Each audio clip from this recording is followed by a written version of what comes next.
سلخاتكم بحسابكم بجنزوكم بقلبتكم بخلو اندات سرحز هنصا بيت كريستيان بزي لما عن تعلت ناي جنزب متخاب مرها قبري حزنا إناوزي كلنا ون ترخيبنا زلنا مو أقدمه بصو أبونا بيتروس كم أقول كبر نورد كم أقول كلهم من هاجر سكتنا نيوردانان تغلى أوزي نزترخوكم كلهم نقع بسلام مساهم مرال كتبوا أيهم كتبلو كلهم أوزي نزترخوكم نقع بسلام مساهم ناولكو زي بيت كريستيان زي سالهاتكم سالا حزبنا أبرحق يخون أبقربا زلو كله بجنزب بحسب بمويا بخلو بممخر كله إيدو حويسو كلون أوفيو كلهنا كله تحقاقيزو إيو أوزي بصيحو كم تخلهنا نفلطو أقدمو قدميلو أو كلتا شحن شمنتن أمة مهرت ورحي حملة علات شوعات حملة من مسارات تنويريو قصيلو كلتا شحن دما ورحي مقابيت قعتي تجميرو تاو قصيلو بصبو بفتنات كل هزبي إنها تراربه إذا صبو تساليتو أيو خصاب كلتا شحن 10 عامة مهرات زنبرة جزية مالتي دحر زيجين كم تقول لهنا نفلطو أب كلتا شحن 13 عامة مهرات زترفنا سرحاتي خنا سالت إلنا برنامج ويدمو مرها قبري حزنا أب كنجمرلو أب كنبل كم تزفلت ياو كوينات أقاتيمو دحرزي كوينات مسقات أمي تغلالات سراح أقواريسيو سراح أقواريسو مخنياتو حزبنا تقواسا قيلو تمازابيلو بفلاي دماني ناي معراب حزبي بأبزحا أبزي كتما زواسمين معراب شرندا سلاسي سلازلو زهزوزي بطميات بعرقان بصمعاتن بطعمي ساقن يموتن أبزنا ورلو ساعات بن سلازخونه تقلالات هنسا أقاريسو دويلي يو صنيحو أبز ساعات زينا حزي انتنا آسي مستزلو تهزونا مستزلو صقم كافتاز بلعا كافتاز ستيان اشتي تخافيلنا كنملأو كنصرحو إلنا نعهاتكم من حزبنا نصقاقم زلنا مالتيو مخصاب حزبنا زهاوكمنا جنزب 4 مليون 666 شحن 166 نتبي 9 سانتيم حزبنا هيكمنا أتاوي كاب زخونة إيزي مالتي وصائي زخونة دما 4 مليون 171 شحن 0 قرشي نتبي 51 وصائي كوين إيو كاب أتاوي وصائي كاب وصائي قري زلنا دماني 2 مليون 495 شحن 153 نتبي 41 إيو زلنا سلازي زهنسا خصاحي بصحي وزنها اتي بأكال زلنا قريبنا نري لنا بصحي وزلو درجة رحيق زلا يخون أوش تعدي يخون بدقة دماني بزتفعل عليه مدياقون نكاتل لنا تكاتلو ኣለኹም ማለት እዩ ስለዚ ሳላሃትኩም ሳላ ህዝብና ኣብዚ ደረጃ እዚ በፂሑ ግን ድማ እቲ ዘቁፀረ ዓመት ልዕሊ 9 ዓመት ዝኣክል ተጀሚሩ ክሳብ ሕጂ ኣብዚ ዝኒሄ ደረጃ እኒሄሞ ንሕና ከምቲ ብፁዕ ኣቦና እውን ኣብ መልእኽቶም ብሚድያ ይኹን ብኣካል ኣብዚ ምሳና ኮይኖም ዝህቡና ዘለው ምኽርን ብራኬን ትምህርትን ያው እቲ ተጀሚሩ ክሳብ ሕጂ ናብ 9 ዓመት ልዕሊኡን ኮይኑ ስለ ዝኒሄ ህዝብና ቤተ ክርስቲያን ብጣዕሚ ፀቢቡ ተሸጊሩ የርፍድ ስለ ዘሎ ነዚ ሰሪሕና ያው ናውዚ ኣቲና ስርዓተ ኣምልኮትና ንኽንፍፅም ኢና ህዝብና ሓግዙና ንብል ዘለና ማለት እዩ ናይ ዳናት ሆስፒታል ናይ መጥባሕቲ ስፔሻሊስት ዶክተር ገብረህይወት ለገሰ 5,000 ብር ናይ ዳናት ሆስፒታል ናይ ህፃናትን ኣባፅሕን ስፔሻሊስት ከምኡውን ናይ ልቢ ሕክምና ፍሉይ ኪላ ዶክተር አረጋዊ አርአያ 5,000 ብር ናይ ዳናት ሆስፒታል ካብ ክሳድ ንላዕሊ ስፔሻሊስት ዶክተር አንዶም ገረመው 5,000 ብር ዶክተር በየነ አበበ ናይ ዳናት ሆስፒታል ናይ ዓፅምን መጋጥምን ስፔሻሊስት ሐኪም 5,000 ብር ዶክተር አታክልቲ ገብረመድህን ናይ ዳናት ሆስፒታል ናይ ህፃናትን ኣባፅሕን ስፔሻሊስት ሐኪም 5,000 ብር ብድማር 25,000 ብር ድማ በብግሎም ኣታው ገይረመለው አንቶ ብትካሎም 50,000 ብር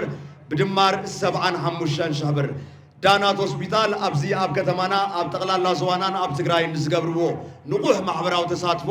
ሕዝቡን ልዑል ምስግና ኣለና ኩሉ ግዜ ቀዲሞም ስለ ዝርከቡ ክብረ ኣለና ዳናት ሆስፒታል ብጣዕሚ ነመስግን የቕኒየልና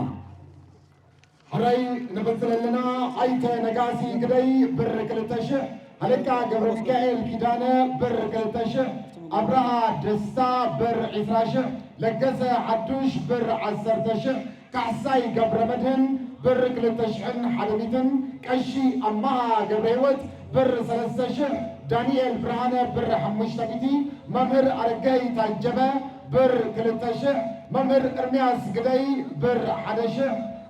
عقباي أسملاش كوميتي أسرعتنا يزنتايو بقربتو الناسرعة بسوكا قواي أباليو بر عسرتشه دياكون قبر أمارة بقربتو بميرو زقوبزلو نبيت كريستيان قلقالوت كمزلو غينو دياكون قبر أمارة بر حموشتشه قبر يوهنس مكونن 10,000 بر حقوس قبر أبيزقي ናይ ወጋገን ባንክ ሰራሕተኛ 7,000 ብር አማኑኤል ገብረ ዋህድ 1,000 ብር አይተ ገብረ ስላሴ ብዛየነ ፎቶ ደስታ 5,000 ብር ጽጋብ ገብረ አብዝጊ 10,000 ብር ሽመይናውን አረጋዊ 1,000 ብር ብርዛብ ሙሉ 500 ብር ሽመይናውን አረጋዊ 2,000 ብር ሽመይናውን አረጋዊ 2,000 ብር አብርሃለ ገብረ ስላሴ 600 ብር ሰዓረ መናፈሻ 2,000 ብር ገብረ ዋህድ ገዘ 500 ብር ገረዝ ገርምባያ 2,000 ብር ዘላለም ሀብቱ 1,000 ብር መምሪያ ማነት አረቀ 5,000 ብር ሽመይናውን አረጋዊ 10,000 ብር ተጋዳላይ ልጃለም ነጋሲ 2,000 ብር ቢድ ሊቀ ካህናት ተክለ ዝመፀይዚ ሃለቃ ትካወ በራ ብሽም በዓል ትገዛይ ነፍሴር ወይዘሮ ብርዛብ ገብረ ስላሴ ነፍሲ መሓርበሉ ሌሎም 10,000 ብር ትራን ኣታው ገይሮም ኣለው መምህር ተክሉ ናይ ቤት ምርጫ የርእሰ መምህር አማኑኤል ፍሳ ሕርሻ ኮሌጅ ሸዊቶም በላይ ሓድሽ መምህር ጸጋዩ ናይ ወጋገን ባንክ ጨንፈር ምድረገን ሰራሕተኛታት ሓድጉ ግርማይ መጠነ ይተቀመጠሉ ንዙ حراي قلقلنا لتمسكن أسفا بر 11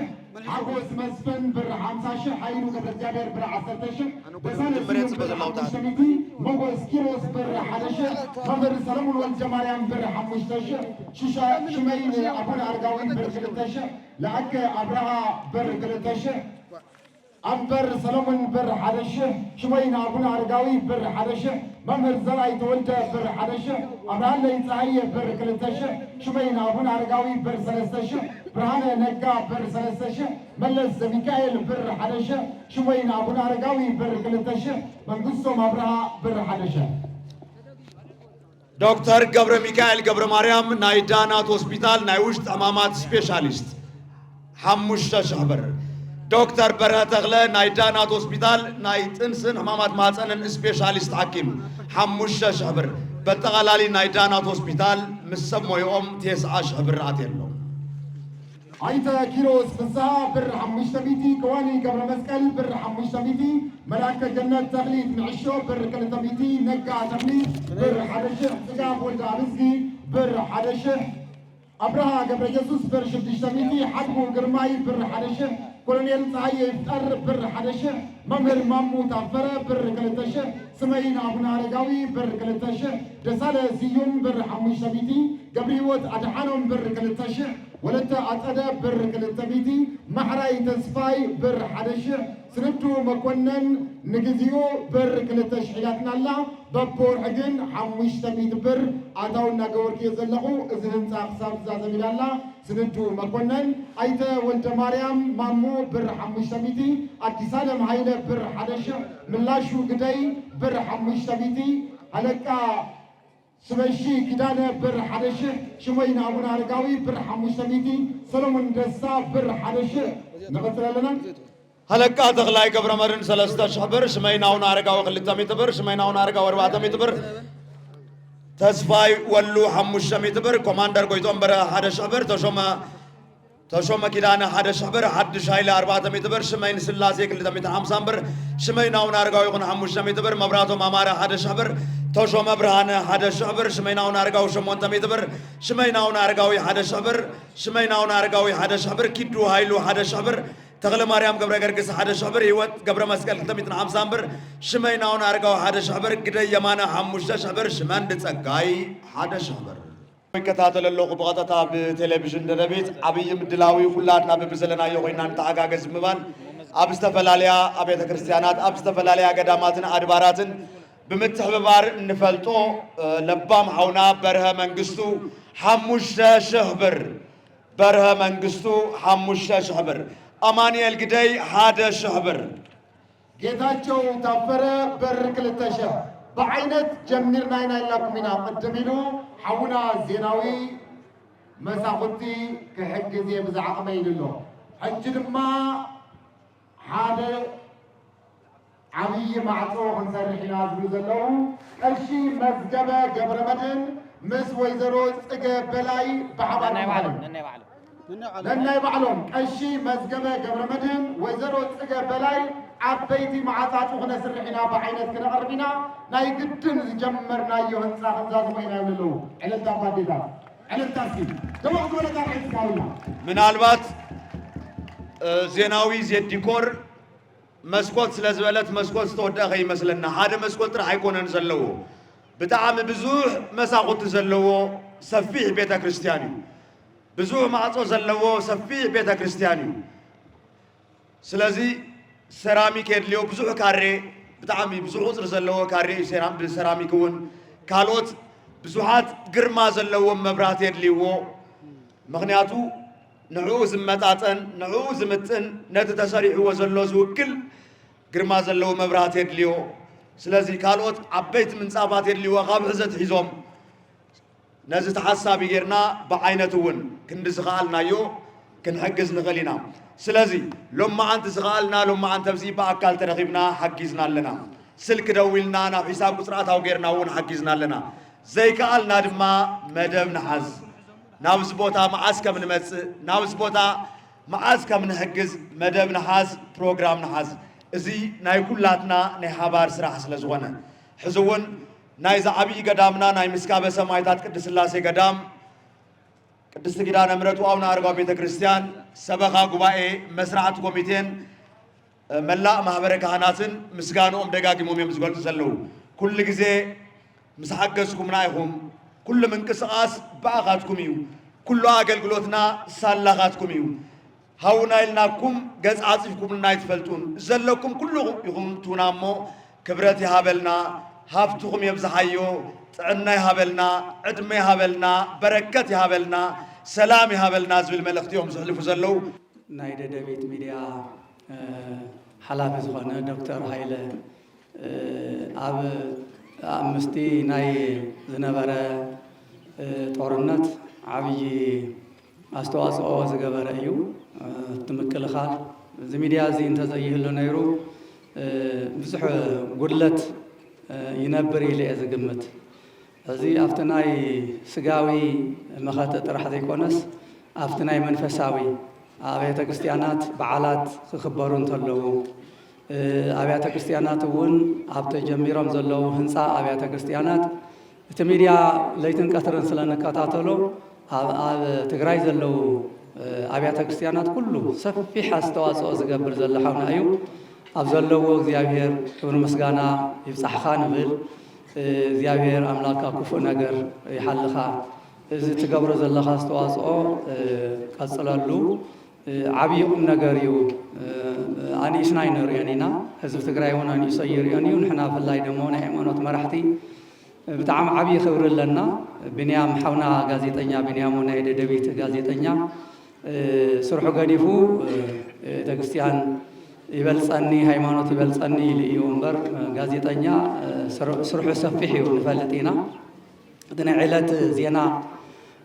ናይ ምንባብ ምድላው የድሊ ጊዜ እውን የድሊ እሞ ናብዚ መፂኡ ምሳና ስለ ዘርፈደ ብጣዕሚ ብንያም ወድና እውን ነመስግነካ ኣብ ዘለኹም ምስ መሳርሕቲ እዩ መፂኡ ዘሎ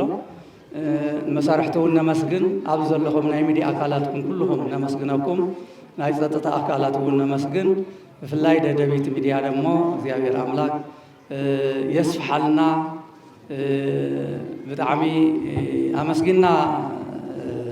ኣይንውድእን ኢና ናይ ደደቢት ሚድያ ዝገብሮ ዘሎ ኣስተዋፅኦ ኣብቲ መኸተ እውን ኣብቲ ናይ ትግራይ ጉዳይ እውን ኣብቲ ናይ ቤተ ክርስቲያን ጉዳይ እውን ኩሉ ሰፊሕ ኣስተዋፅኦ ዝገብር ስለ ዘሎ ሓውና ሕዚ እውን ቀፅለሉ ከይትስልችው ንድሓር ከይትብል ንሕና እውን ኣብ ጎንኻ ኢና ብፀልወት ክንሕግዘካ ኢና ወድና ሕዚ እውን እንተኾነ ከይትሕለሉ ኢኹም ኣብያተ ክርስቲያናት ናብዚ ፀውዑኹም ንድሓር ከይትብሉ ምክንያቱ ኣብያተ ክርስቲያናትናን ሃይማኖትናን እግዚኣብሔር ሒዝና ኢና ኩሉ ንከላኸል ስመፂና ዘሎ ክንከላኸሎ ንኽእል እሞ ካብ እግዚኣብሔር ከይትርሕቑ ሓደራ ካብ ሃይማኖትኩም ከይትርሕቑ ሓደራ እየ ዝብል እግዚኣብሔር ይሃበልና ዕድመ ይሃብኩም ንኩልኹም እግዚእነ ወአምላክነ ወመድኃኒነ ኢየሱስ ክርስቶስ ካህን ሊቀ ካህናት ሰራይ ኃጢአት ወደምሳሲ አበሳ መፍቀሬ ንስሐ ወልዱ ለብሩ ክሳዲ ብርሃን ስልጣነ ዘወሃቦሙ ለአበዊነ ሐዋርያት በደሙ ንጹሕ ዘሰረይ ኃጢአት ዓለም ይስረይ ለክሙ ኃጢአት ዝገበርክሙ ንስክሙ አበው ካህናት ወአሃው ዲያቆናት አግብርቱ አይማት ኩኑ ፍቱሃነ ወንጹሃነ ይረስየኒ ይረስይክሙ ንሎ ለመንግሥተ ሰማያት እግዚኦ መሐረነ ክርስቶስ ንበል በእንተ እግዝእትነ ማርያም መሐረነ ክርስቶስ ንበል በእንተ እግዝእትነ ማርያም መሐረነ ክርስቶስ ኦ እግዚእ ኢየሱስ ክርስቶስ ረ ኃጢአቴ ኃጢአተ ኩሉ ሕዝብ ከማይሰራ ኃጢአት እግዚአብሔር ይፍታ። ያው ትልቢ ልብና ናተበለ ንበዓለ ጋዜጠኛ ብርሃነ እውን ንበዓለ ኪሮስ ንኩሎም ብርሃንን ኪሮስን መጎረርኦም ላሕቲቶም መርፊዶም እናሰማዕናዮም ኢና ናይ ብሓቂ ብጣዕሚ ነመስግነኩም ደቅና ንዓኻትኩም ሒዝና ኢና ንኮርዕ ሕዚ እውን እቲ ትገብርዎ ዘለኹም ኣስተዋፅኦ ንወደፊት ትቐፅልሉ ክብሪ ኣለና እዩ ብጣዕሚ ኢና ነኽብረኩም ብጣዕሚ ንፈትወኩም ሃይማኖትኩም ሓሊኹም ትነብሩ ያው ካባና ንላዕሊ ትተቃቐሱ ኣለኹም ኢኹም ኣለኹ ኢልኩም ኢኹም ኩሉ ለሚድኩም ኢኹም ቀፅሉ በዚ በርትዑ እግዚአብሔር ያኽብረና ሰላም ዋዓሉ ብሰላም የራኽበና